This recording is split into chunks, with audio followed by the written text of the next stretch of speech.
Halo, perkenalkan nama saya Nabila Aprilia. Halo, perkenalkan saya Cindy MP. Halo semuanya, perkenalkan saya Stevi Josephine Bole. Pengertian kinerja keuangan pemerintah. Kinerja atau performance diartikan sebagai aktivitas terukur dari suatu entitas selama periode tertentu sebagai bagian dari ukuran keberhasilan pekerjaan. Selanjutnya, measurement atau pengukuran kinerja diartikan sebagai suatu indikator keuangan dan non-keuangan dari suatu pekerjaan yang dilaksanakan atau hasil yang dicapai dari suatu aktivitas, suatu proses atau suatu unit organisasi.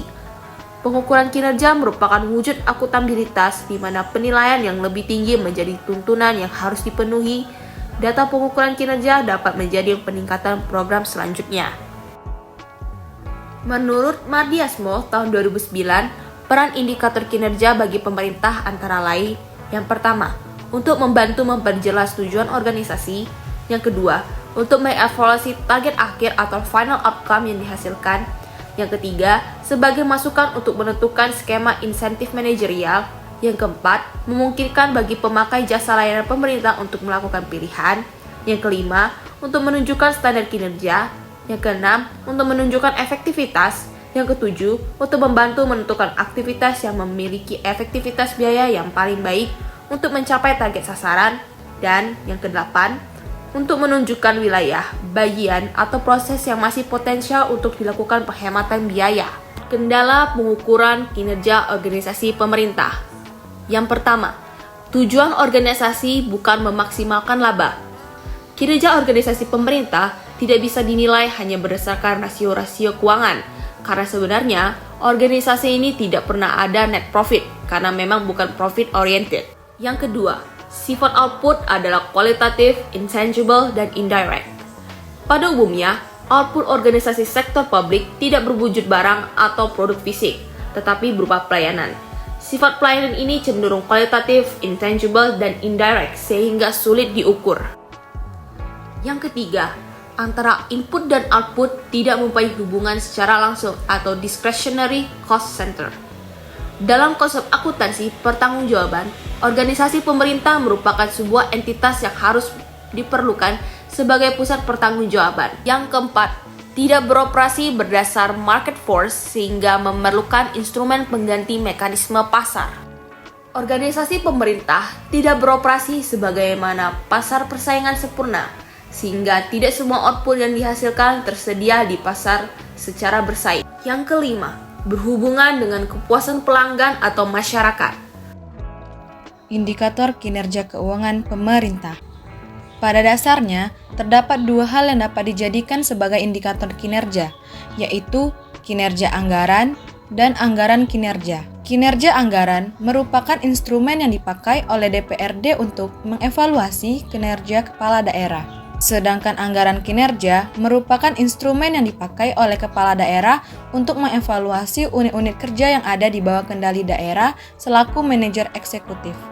Indikator yang digunakan dalam mengukur kinerja keuangan daerah adalah sebagai berikut.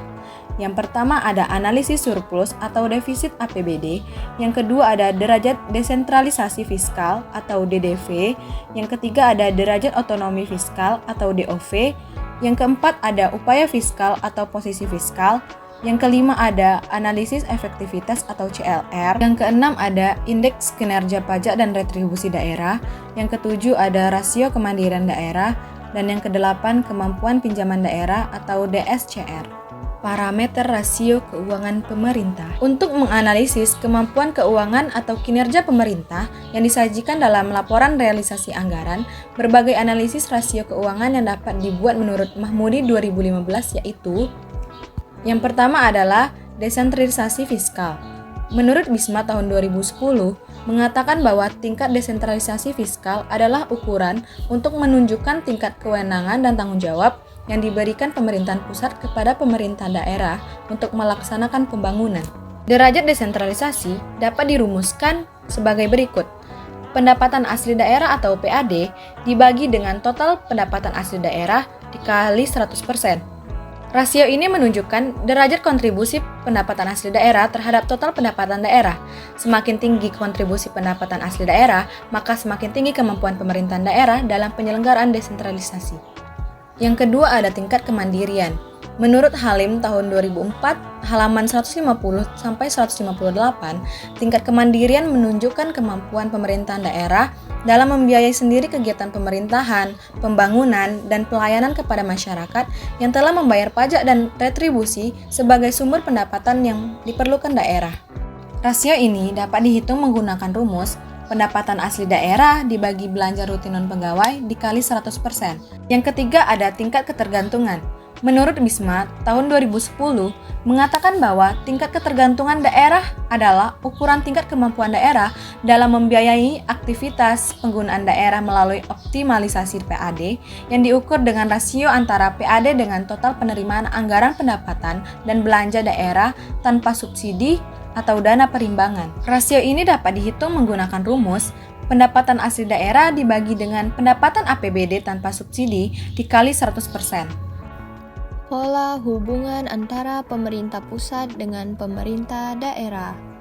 Paul Hersey dan Kenneth Blanchard memperkenalkan 4 macam pola hubungan-hubungan situasional yang dapat digunakan dalam pelaksanaan otonomi daerah, yaitu: yang pertama, pola hubungan instruktif. Yang kedua, pola hubungan konsultatif. Yang ketiga, pola hubungan partisipatif. Dan yang terakhir, pola hubungan delegatif. Sebagai pedoman dalam melihat pola hubungan dengan kemampuan daerah dari sisi keuangan dapat dilihat sebagaimana ditampilkan pada tabel berikut. Rasio efektivitas dan efisiensi. Rasio efektivitas menggambarkan kemampuan pemerintah daerah dalam merealisasikan pendapatan asli daerah yang direncanakan dibandingkan dengan target yang ditetapkan berdasarkan potensi real daerah. Rumus rasio efektivitas sama dengan realisasi penerimaan PAD dibagi target penerimaan PAD dikali 100%. Kriteria penilaian efektivitas keuangan daerah. Untuk nilai lebih dari 100, kriterianya sangat efektif. Nilai lebih 90-100, kriterianya efektif. Nilai lebih 80-90, kriterianya cukup efektif. Nilai lebih 60-60, kriterianya kurang efektif. Dan yang terakhir, kurang dari 60, kriterianya itu tidak efektif. Rasio efisiensi adalah rasio yang menggambarkan perbandingan antara total realisasi pengeluaran dengan realisasi pendapatan yang diterima.